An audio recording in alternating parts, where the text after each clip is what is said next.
वाला रामपाल नारा है, मैं पहले वाला नारा है। मैं तारे मूर्खा ही सारी बात मान्या करता, मेरी आंखों के साथ भी तेरी तू अभी उसी घेसी पेटी बातों को बोल रहा है। तो पुण्यात्मा, परमात्मा के मार्ग में अविश्वास नहीं होना चाहिए। एक दो साधक थे, एक 40 वर्ष से साधना कर रहा था, बड़ी बड़ी दाढ़ी बढ़ा रखी, बैठा पति परमात्मा प्राप्त दिखाई देता। एक 4 वर्ष से साधना प्रारंभ की थी, नौजवान बच्चा था। एक देवदूत आता था भगवान के दरबार से, उन दोनों से मिलता था, घंटों भगवान की बातें चर्चा करके दोनों से। वो रहते थे अलग अलग, एक इधर एक दूसरी पश्चिम में, एक पूर्व में, गांव के नगर के। दोनों के पास चर्चा करके जाता था। एक दिन उस देवदूत ने भगवान से कहा, भगवान विष्णु से, कि भगवान आपके 2 भक्त बड़े अटल हैं, आपके ऊपर पूरा विश्वास करते हैं। विष्णु जी ने देखा, ध्यान दृष्टि से कहा कि नहीं, उनमें से एक भक्त है, एक भक्त नहीं है, वो ढोंग कर रहा है। तो देवदूत ने कहा कि भगवान वो होगा जो अभी 4 वर्ष से लगा है, कि नहीं, जो बहुत पुराना लगा हुआ है वो भक्त नहीं है, वो विश्वासी नहीं है। देवदूत को ये समस्या आ गई कि शायद भगवान ने समझा नहीं होगा ढंग से। कहने लगा, जी इधर पूर्व की साइड में बैठा है ना, वो दाढ़ी बड़ी बढ़ रही है, बड़ा वो है, 40 वर्ष से लगा हुआ, आपका पक्का भगत है। कहने लगा, वही तो भगत नहीं है, भगवान बोले। अब वो देवदूत उसके मुंह का नहीं देखा, मालिक के मुंह का नहीं, कैसे बोल रहे हैं परमात्मा। तो विष्णु ने कहा कि आपको मेरी बात पर विश्वास नहीं हुआ। देवदूत ने कहा, भगवान ये तो नहीं हो सकता कि आपकी बात अविश्वसनीय हो, लेकिन मेरी बुद्धि छोटी है, ये काम ना कर रही। तब विष्णु जी ने कहा कि आज तू थोड़ा सा देर से मिलने जाना उनको, और वो कारण पूछे तो उनको ये बताना। अब ठीक है।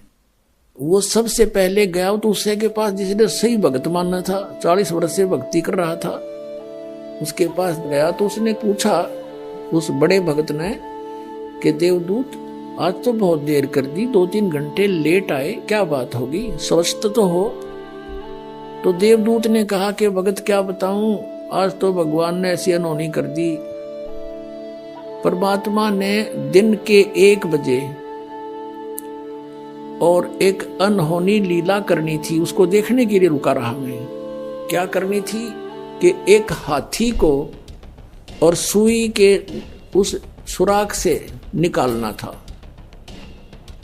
सुई के सुराख से निकालना था, धागा डालने का सुराख होता सुई, उसमें से हाथी निकालना था। और मैं उसको देखने के लिए रुक गया। उस 40 वर्ष वाले साधक ने पूछा, फिर क्या हुआ? कि भगवान ने सचमुच हाथी को सुई के धागा डालने वाले सुराख में निकाल दिया। वो क्या कहता है कि देवदूत ऐसी झूठ बोल किसी का जच जा, ऐसी बकवाद नहीं करा करते, ये कभी हो सकता है? अब देवदूत उसके मुंह का नहीं देखे, डांगर बोल रहा कि है दिखा ऐसा भगत, इस पर विश्वास नहीं भगवान का।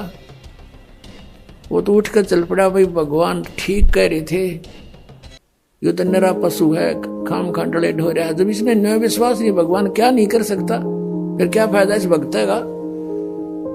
अब उठ के गया 4 वर्ष वाले के पास। उसने तो वहां तो सोचा था कि वो तोड़ के मैं एंड बैंड बोल लगा, जब मैंने युद्ध कर दिया था। अब उसने भी यही प्रश्न किया कि देवदूत आपकी इंतजार कर रहा था, पलक बिछाए बैठा था, आएंगे आप, आते हो, चर्चा हो जाती है परमात्मा की, दिल लगता है। आज आप बहुत देर कर दी, मैंने सोचा था आज नहीं आएंगे, आज का दिन तो हमारा व्यर्थ हुआ। क्या कारण है देवदूत इतना देरी करने का?